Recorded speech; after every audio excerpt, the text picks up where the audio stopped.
serikali inazipongeza sana timu zote hizi kwa heshima kubwa ambayo zimeipatia Tanzania, kwa sababu tumeandika historia ya kuwa na timu ambazo zinashiriki mashindano ya kimataifa na zote zinafuzu kwa wakati mmoja.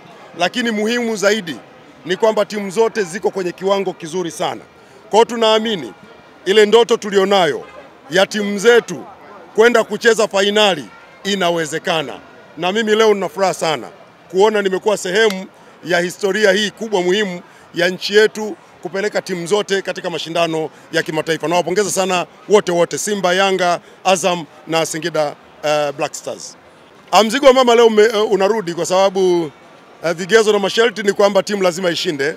Sio draw wala ni lazima ishinde ndio tunatoa. Kwa hiyo Simba walishachukua shilingi milioni 15 za ushindi wa kule Eswatini. Kwa hapa leo bahati mbaya wanasema maiti imepiga chafya.